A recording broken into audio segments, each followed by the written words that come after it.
Sudhagad education सोसायटीचे पूर्व प्राथमिक, प्राथमिक, माध्यमिक व उच्च माध्यमिक विद्यालय कळंबोली मराठी। नमस्ते छात्रों, बहुत दिनों के बाद आज हम मिले हैं।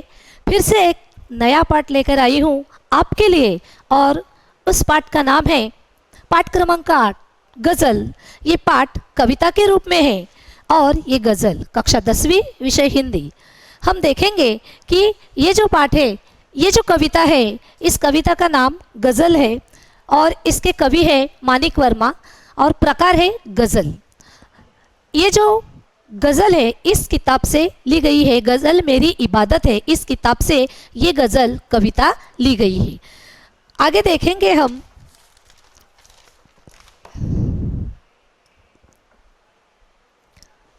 गज़ल ये नाम सुनकर हमें ऐसा लगता है कि ये कौन सा प्रकार है। जिस तरह पिछली कविताओं में हमने देखा कि आधुनिक कविताएं हैं, हाइकू प्रकार की कविताएं हैं, प्राचीन कविताओं में पद आते हैं, दोहे आते हैं, लेकिन ये जो प्रकार है कविता का वो है गज़ल। तो देखते हैं गज़ल मीन्स क्या। गज़ल एक ही बहर और वजन के अनुसार लिखे गए शेरों का समूह होता है। छात्रों, आपको शेर तो पता है किस तरह के होते हैं और शेर सुनना सबको अच्छा लगता है।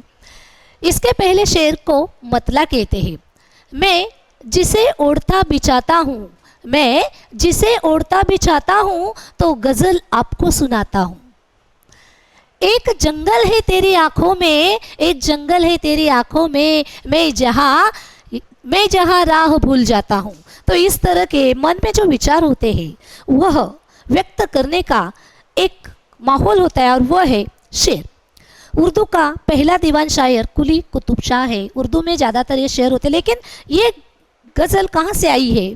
यह अरबी साहित्य से आई हुई एक प्रसिद्ध काव्य विधा है। साहित्य के प्रकार है, मराठी साहित्य, हिंदी साहित्य, अलग अलग भाषा का अलग अलग साहित्य होता है। तो ये गज़ल विधा है, ये अरबी साहित्य की प्रसिद्ध काव्य विधा है जो बाद में फारसी साहित्य, उर्दू साहित्य, नेपाली साहित्य और फिर हिंदी साहित्य में बेहद लोकप्रिय हुई। और ज़्यादातर फारसी से अरबी से आई हुई ये गज़ल हमारे इस हिंदी साहित्य में प्रसिद्ध हो गई है। आप तो बहुत सारे जो गायक हैं, इन गायकों के गीत सुनते हो और तुम्हारा सबसे प्यारा जो अरिजीत सिंह हैं, जगजीत सिंह हैं, पंकज उदास है, ऐसे बहुत सारे गायक हैं, वह गज़ल गाते हैं। संगीत के क्षेत्र में इस विधा को गाने के लिए ईरानी और भारतीय संगीत के मिश्रण से अलग शैली निर्मित हो गई है। फिर ये गज़ल है, इसे संगीत दिया गया है और इसे ईरानी शैली और भारतीय संगीत की शैली दोनों का मिश्रण करते हुए गज़ल का संगीत तैयार हो गया।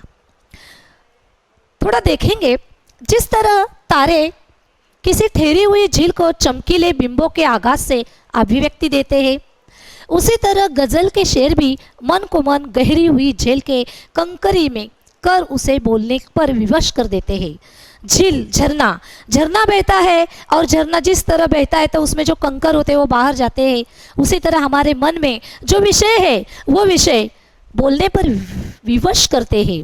जब मन कुछ बोलना चाहे न चाहे, बोल पाए न पाए, देखना चाहे न देख पाए, न बोलना चाहे न सुनना पाए, फिर भी आंतरिक छटपटाट की अभिव्यक्ति का नाम है गज़ल।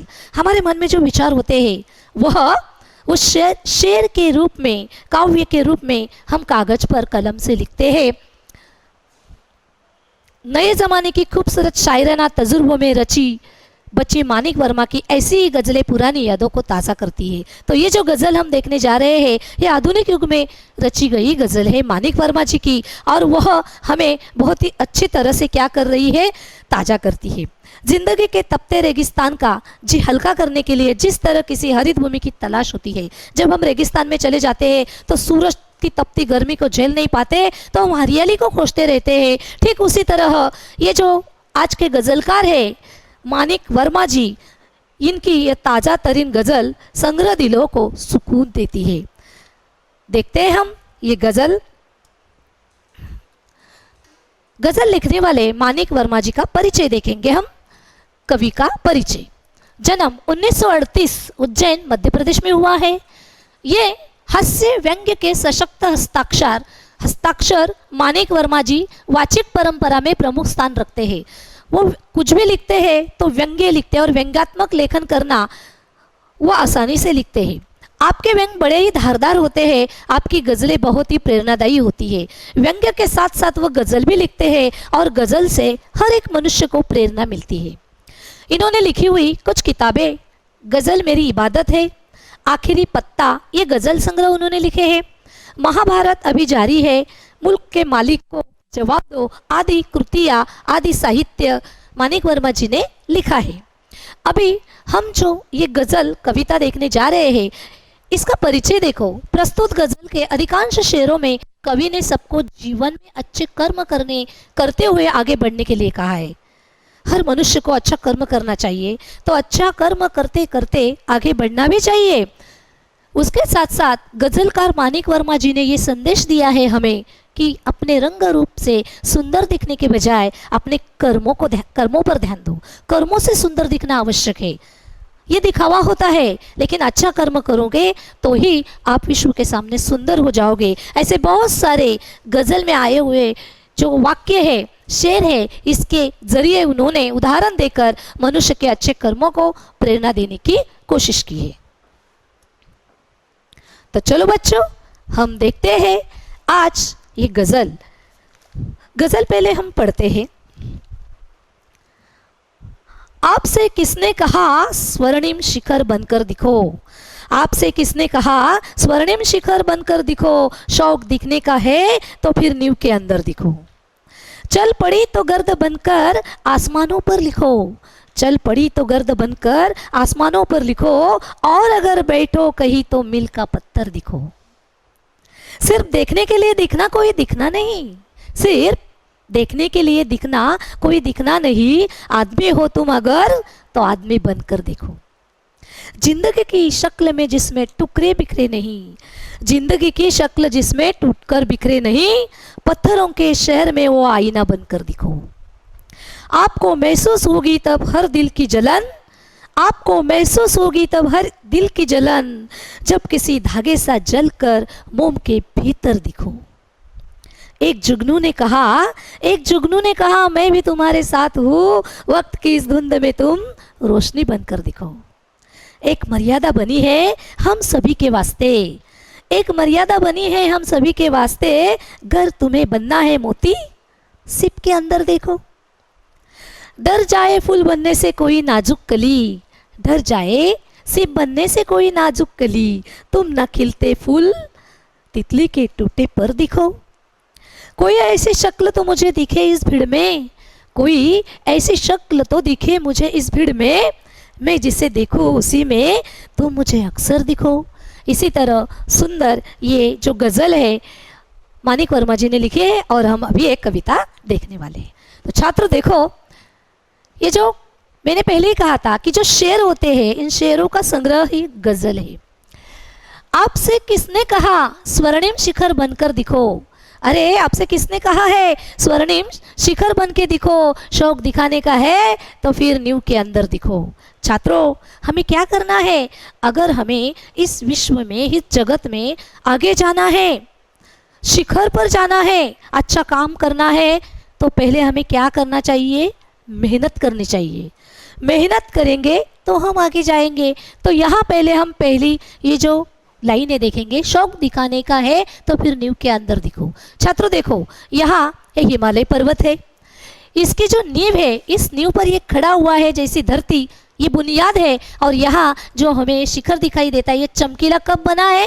जब इसे किसी ने आधार दिया है, तब सूरज की किरणें उस पर पड़ी है और वह एक सोने की तरह दिखने। स्वर्णिम शब्द का अर्थ है सुवर्ण, सोना। यहाँ तुम्हें कुछ दिखाई दे रहा है, ये इमारत है, ये बहुत मंजिली इमारत है, ये खड़ी हो गई है, लेकिन खड़ी होने के लिए सब लोग उसे देख रहे हैं, लेकिन कब? जब यहाँ जो नींव है, ये जो कॉलम देख रहे हैं आप, ये जो है, ये आधार है उसका, ये बुनियाद है, ये अगर पक्के है तो उस पर ये बहुत मंजिली इमारत खड़ी हो सकती है। उसी तरह तुम्हें क्या करना है छात्रों कि देखो, यहाँ तुम्हें अच्छा आदमी बनना है, तो अच्छा आदमी बनने के लिए मैं अच्छा हूँ, मैं अच्छा, ऐसा बोलना नहीं है, तुम्हें कुछ करके दिखाना है। जैसे कि ये तुम्हारा मित्र है, साथी है, उसे तुम्हें हाथ देकर उसी संकट से बाहर निकालना है। उसी तरह तुम क्या करोगे कि ये आधार है तुम्हारा, ये बुनियाद, मेहनत करना ये आप तुम्हारा आधार है। तुम्हें अच्छा बनना, किसी गरीब है उसकी मदद करो, कोई मदद करने के लिए उसको अपने पास लाओ, उसकी मदद करो, और जो गरीब लोग हैं उनकी मदद करो। ये तो उदाहरण के तौर पर है, बहुत सारा काम कर सकते हो। अगर तुम्हें आगे जाना है तो पहले तुम्हें क्या करना है, अपने इरादे पक्के होने चाहिए, मेहनत करनी चाहिए। कितने खिलाड़ी हो गए, कितने वीर पुरुष हो गए, उनको आगे स्वर्णिम शिखर छूने के लिए उन्हें कुछ ना कुछ करना ही पड़ा है। जैसे कि पीटी उषा, खेल जगत की उड़न परी उसे कहा जाता है, लेकिन उस उड़न परी के स्वर्णिम शिखर को पहुंचने के लिए उसे दिन में 12-12 घंटे दौड़ना पड़ा है। तो ये उसकी बुनियाद है। आपकी समझ में आई बात? ओके। तो देखेंगे गजल में दूसरा शेर है, चल पड़ी तो गर्द बनकर आसमानों पर लिखो, और अगर बैठो कहीं तो मील का पत्थर दिखो। यहाँ हम इस चित्र में देखेंगे आपको चारों ओर गर्द इस शब्द का अर्थ है धूल। ये धूल दिखाई दे रही है। जब तूफान आता है, जब आंधी आती है, तो ये जो धूल है जो धरती पर होती है, हवा के झोंकों के साथ ऊपर उड़ती है, और जब आसमानों में चली जाती है तो हमें दिखाई देती है। हमें भी इसी तरह अपने अच्छे कार्यों से जगत के सामने आना है, छा जाना है सब पर। अगर आप आगे गए हैं लेकिन किसी कारण की वजह से आपको ठहरना पड़ा तो आपको पीछे जाकर रुकना नहीं है। अगर आप रुक गए तो रुककर भी आप अच्छा काम कर सकते हो। वह कैसे कि देखो, अगर बैठो कहीं तो मील का पत्थर दिखो। मील का पत्थर, यहाँ ये जो पत्थर है, ये मील का पत्थर इसे कहा गया है जब तुम रास्ते में कहीं घूमने चले जाते हो। ये जो धरती बहुत बड़ी है, कहीं भी जाना है तो हमें रास्ता बताने का कार्य है। कितना किलोमीटर है, ये कौन सा रास्ता है, क्या है, ये कौन सा रास्ता है, ये दिखाने की कोशिश मील का जो पत्थर होता है वो बैठे बैठे काम करता है। वो कभी हिलता नहीं है, हजारों वर्ष एक ही जगह रहता है। फिर भी देखो, मैं तुम्हें बताती हूँ कि यहाँ कलर, इस पत्थर को पीला कलर है, हरा कलर है, नीला है, लाल है, ऐसे अलग अलग कलर के पत्थर है। उस पर कुछ लिखे हुए हैं, शहर का नाम लिखा हुआ होता है, किलोमीटर लिखा हुआ होता है। तो जैसे कि पीला कलर है जो हमारे राष्ट्रीय महामार्ग है, देश के जो बड़े बड़े राष्ट्रीय महामार्ग है, राज्यों को जोड़ने वाले महामार्ग, ये इसका प्रतीक है। हरा रंग जो होता है जो राज्य महामार्ग, जैसे महाराष्ट्र राज्य में जिले को जोड़ने वाले जो राज्य है वह उसका प्रतीक है। ये जो नीला है वो किसी शहर का प्रतिनिधित्व करता है, और जो ये लाल है, यह ऑरेंज या लाल, ये गांव का प्रतिनिधित्व करता है। जब हम गाड़ी लेकर चले जाते हैं, रास्ता भूल जाते हैं, तो हम देखते हैं अरे हाँ गांव आ गया है, शायद ये इतने किलोमीटर दूर है। मीन्स मील का पत्थर बनकर भी एक जगह बैठकर वो कितना बड़ा काम करता है।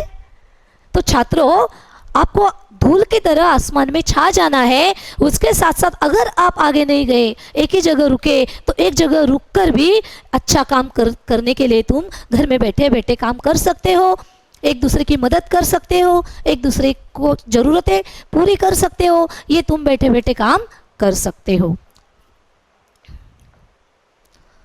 आगे देखो, आजकल के दुनिया में ये सब चलता है। देखो, सिर्फ देखने के लिए दिखना, सिर्फ देखने के लिए दिखना, कोई दिखना नहीं। आदमी हो तुम अगर, तो आदमी बनकर दिखो। ये जो मानव जाति है, इस मानव जाति में पहला एक अहम होता है, मैं कितना सुंदर हूँ, मेरे पास इतनी संपत्ति है, देखो कितने अच्छे कपड़े हैं। और अच्छे कपड़े, पहराव, फैशन करके सिर्फ दिखावे की ये दुनिया है। कवि ने कहा है, गजलकार ने कहा है कि तुम्हें क्या करना है कि इसी तरह अच्छे कपड़े पहनकर लोगों को सिर्फ दिखावा करने की जरूरत नहीं है, सुंदर दिखना नहीं है। तुम्हें क्या करना है, तुम कब सुंदर दिखोगे, जब आदमी हो तुम, तो तुम्हें एक अच्छा आदमी बनना है, अच्छा कार्य करना है, तब तुम अच्छा आदमी बनोगे। वो कार्यों से तुम सुंदर दिखोगे तो सब लोग तुम्हारी जय जयकार करोगे, आंखों का तारा होंगे तुम। जैसे कि यहाँ हम देखेंगे कि सूट बूट में है, मैं ऐसा हूँ वैसा, और सामने से एक गरीब लड़का रो रहा है तो उसे जाकर उठाओ, तो तुम्हारा ये सुंदरत्व काम आएगा। लेकिन तूने देखा, अरे ये कैसा है लड़का है, ये अच्छा नहीं है, मेरे इतने अच्छे कपड़े हैं, तो ये सुंदरता कुछ काम की नहीं, ये सिर्फ दिखावा है, दिखावा। इसीलिए आदमी को क्या करना चाहिए कि अपने मन के अंदर एक अच्छा सुंदर कार्य, अच्छा मन, अच्छे विचार अपनाओ, और फिर क्या करना है, इसी तरह किसी जो आदमी है, जैसे अमीरी गरीबी का फासला नहीं तुम में होना चाहिए। ये जो हमारे पुलिस कर्मचारी है, ये पुलिस कर्मचारी जो है, ये कब सुंदर दिखते हैं? उनके यूनिफॉर्म से नहीं, तो उनके मन में जो कार्य है, जो कर्तव्य है, इस कर्तव्य से वो सुंदर दिखते हैं। तो हर एक आदमी को क्या करना है, अलग अलग कर्मों से सुंदर दिखना है। सिर्फ बाहरी सुंदरता से, दिखावे से आदमी अच्छा नहीं होता।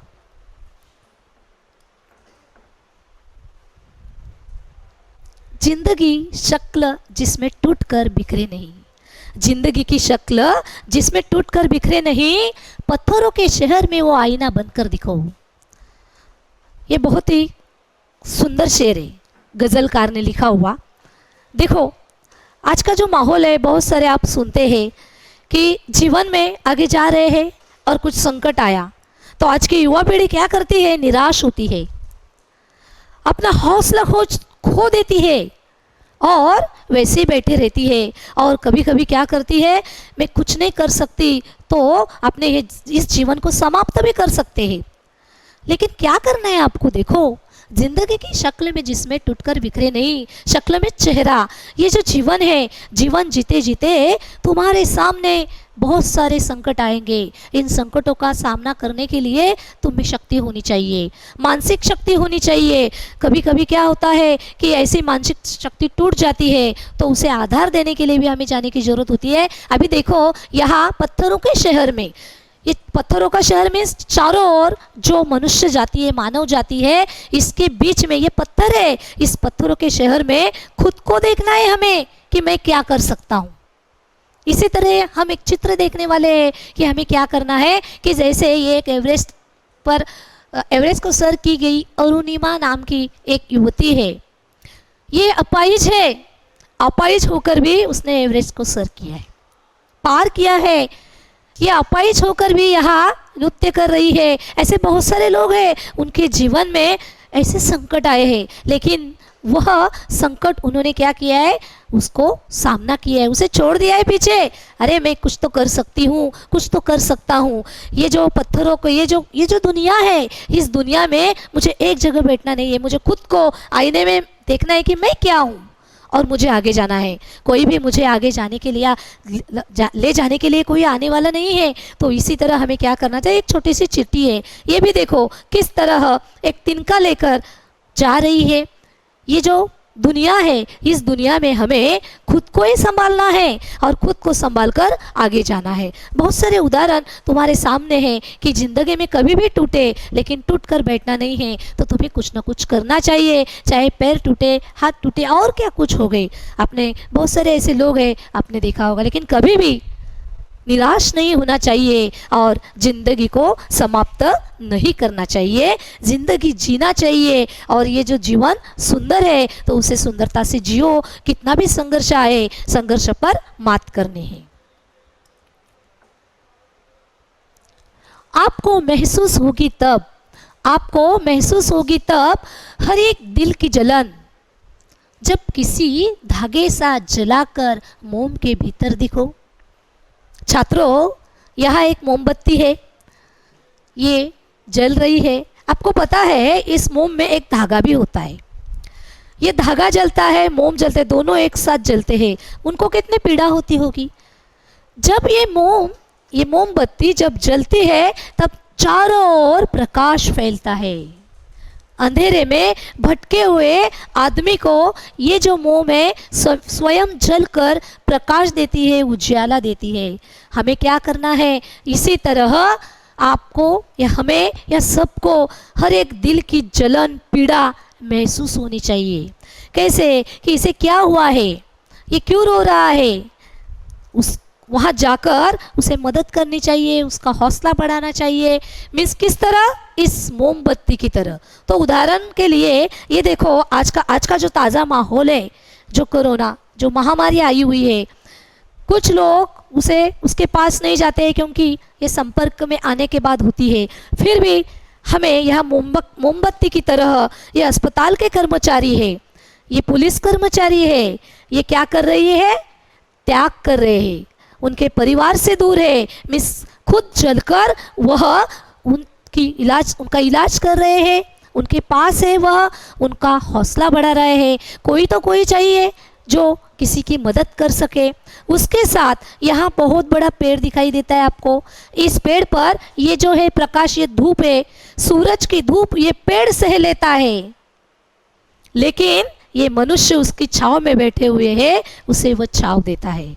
हमें क्या करना चाहिए कि इस जीवन में, इस दुनिया में जितने भी पीड़ित लोग हैं, इन पीड़ित लोगों के दिल की पीड़ा, दुख क्या है, ये समझने की कोशिश हमको करनी चाहिए। और मोमबत्ती की तरह हमें सर्वस्व त्याग करके उनके साथ होना चाहिए। जिस तरह मोम और धागा एक साथ जलते हैं, उसी तरह हमें भी उनके साथ क्या करना चाहिए? सर्वस्व त्याग करके साथ चलना चाहिए। उनको साथी की ज़रूरत होती है तो उनका हौसला बढ़ाना चाहिए। बहुत ही सुंदरता से गज़लकार ने इन शेरों के माध्यम से ज़िंदगी के जो कुछ नियम है या ज़िंदगी कैसे जिया जाए, वहाँ उसमें आने वाले जो संघर्ष है, जो समस्या है, उसके बारे में चित्रण किया है।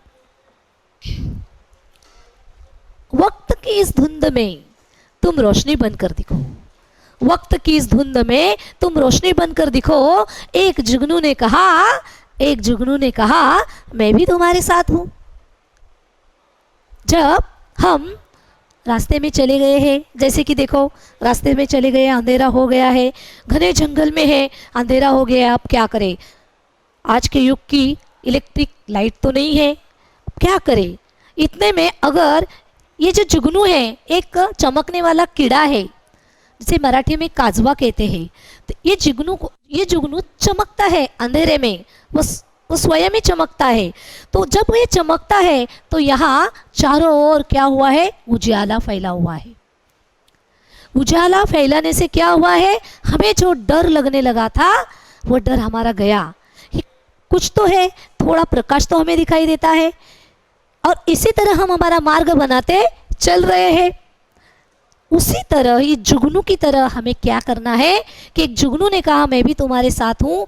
जिस तरह जुगनू हमारे साथ है, खुद का प्रकाश देकर दूसरों को इस अंधेरे से बाहर निकालता है, डर से बाहर निकालता है, उसी तरह हमें भी करना चाहिए। क्या करना चाहिए कि जो वक्त में समय, रोशनी में इस प्रकाश, जब किसी वक्त किसी समय कोई व्यक्ति है, उस व्यक्ति को कोई सहारा नहीं है, उसने सब आशा छोड़ी है, तब इस व्यक्ति को अच्छे मार्ग पर जाने के लिए कोई ना कोई चाहिए, हमें आगे जाना चाहिए। इसी तरह उसका साथ देना चाहिए, उसे इस जुगनू की तरह एक ऐसा हौसला देना चाहिए कि मैं तुम्हारे साथ हूँ।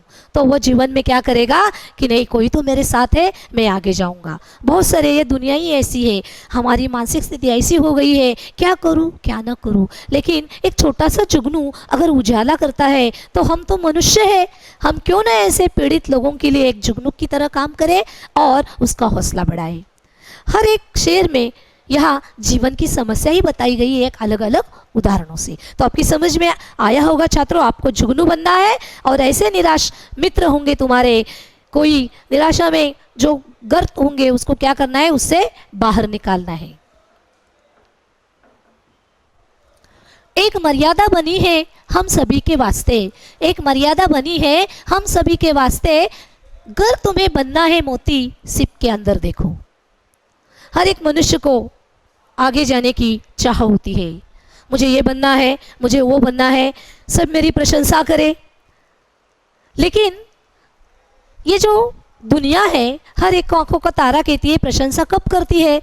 जब तुम इस मोती की तरह बनो, तब तुम्हारी प्रशंसा होगी। लेकिन प्रशंसा करने के एक दिन में कोई मोती नहीं बन सकता, वो भी मर्यादा के भीतर होता है। तो पहले हम देखेंगे कि एक मर्यादा बनी है ये दुनिया में, ये समाज है, मनुष्य का समाज है, ये मानव समाज है, और इस मानव समाज में कुछ मर्यादाएं हैं, और इस मर्यादाओं का पालन हमें करना ही चाहिए। चाहे वो धार्मिक मर्यादा हो, कोई समारंभ की मर्यादा हो, छोटे बच्चों की कोई नैतिकता हो, ये सभी जो है ये सदाचार है, ये मर्यादा है, हमें क्या करनी चाहिए, अपनानी चाहिए। और इन मर्यादाओं के भीतर रहकर हमें अच्छे कर्म करने चाहिए और अच्छे कर्म करके हम आगे जा सकते हैं।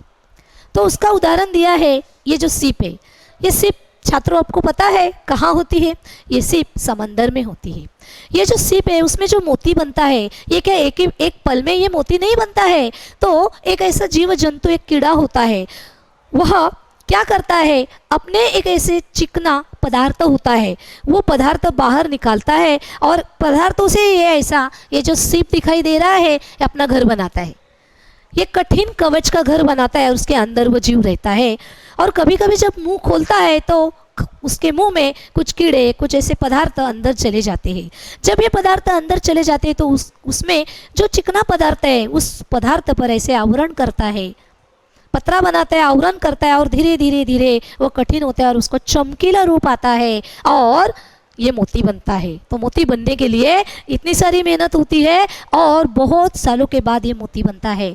तो मनुष्य को भी मोती की तरह चमकना है, आगे जाना है, कुछ बनना है, तो तुम्हें क्या करना है, इस मोती की तरह मेहनत करनी है, मर्यादाओं के भीतर रहकर तुम्हें आगे जाना है। हर एक खेल में जाओ, राजनीति में जाओ, कहीं भी जाओ, कहीं परीक्षाओं की मर्यादा होती है, कहीं नियमों की मर्यादा होती है।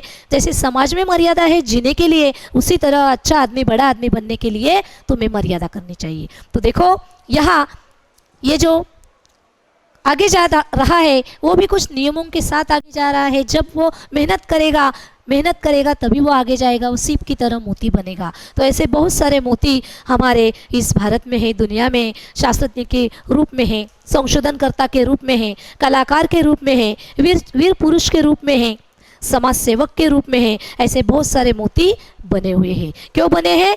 क्योंकि उन्होंने मर्यादा के भीतर रहकर मेहनत की है। तो इसी तरह सुंदर उदाहरण देकर गजलकार ने हमें क्या किया है, एक प्रेरणा दी है।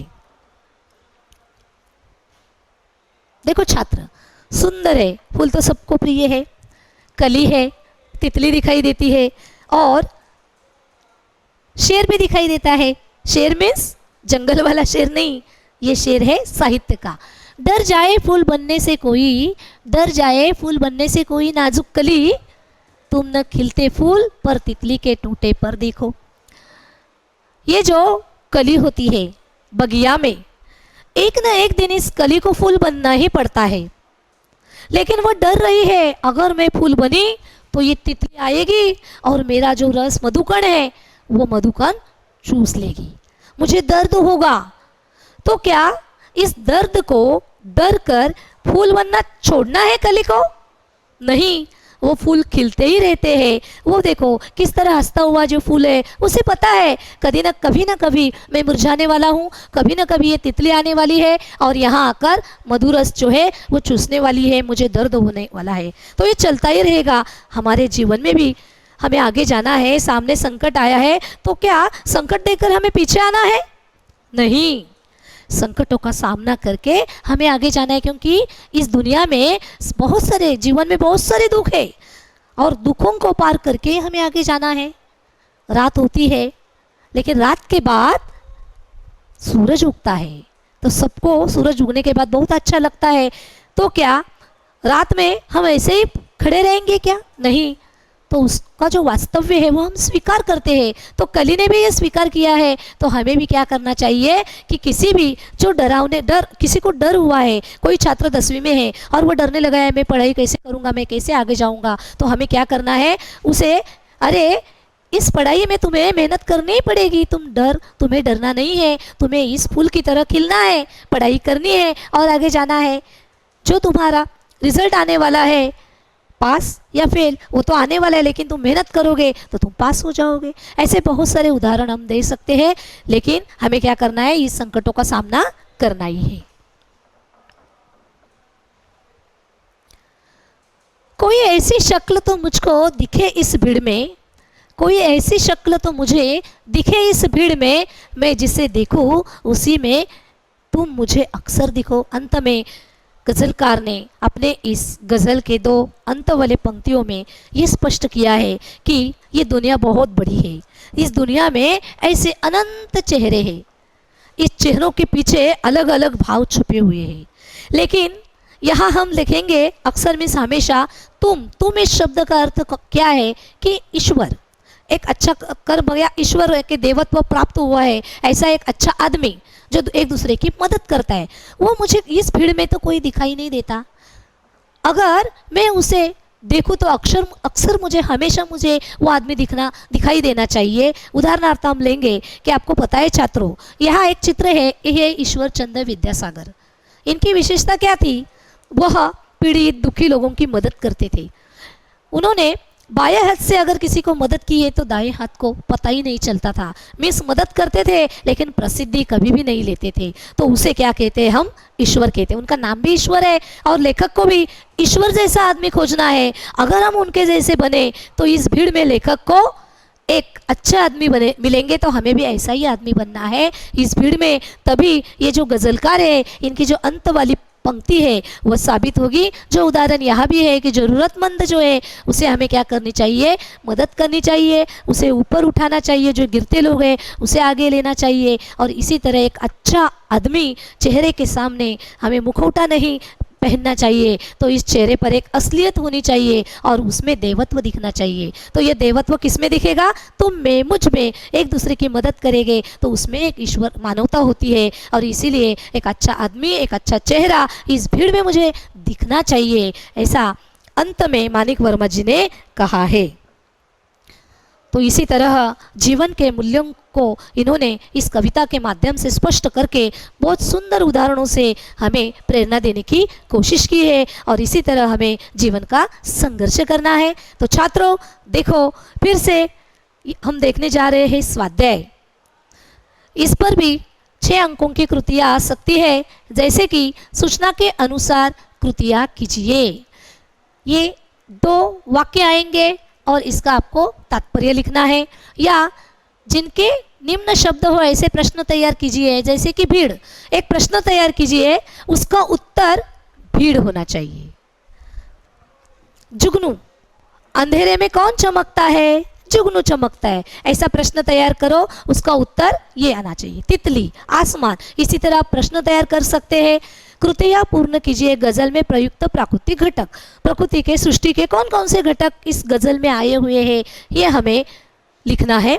उसके बाद कवि के अनुसार ऐसे दिखो, क्या क्या दिखना है हमें? आदमी बनकर दिखो, सिप के अंदर दिखो, फूल की तरह। इसी तरह ऐसे बहुत सारे, हर एक पंक्ति में जो शब्द आया है, क्या बनकर दिखो, ये लिखना है। निम्नलिखित पंक्तियों से प्राप्त जीवन मूल्य लिखिए। ये जो पंक्तियाँ हैं उसमें क्या जीवन मूल्य हमें दिखाई देता है वो आपको लिखना है, पढ़ना है। मनुष्य की अपेक्षाएं, प्रस्तुत गजल का भावार्थ लिखिए। ये जो गजल है बहुत ही सुंदर है, आपकी समझ में आई है।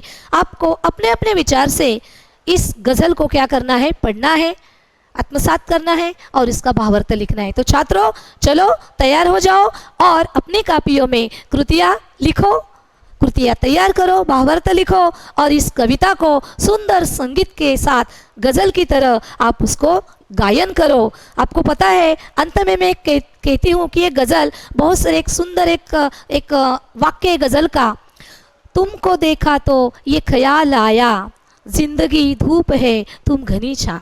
तो ऐसी कुछ कविताएं, गज़ल है जिसे संगीत देकर गानों में सम्मिलित किया है। तो उसी तरह आप भी इसे संगीत दो और अच्छी तरह से इस कविता का अध्ययन करो।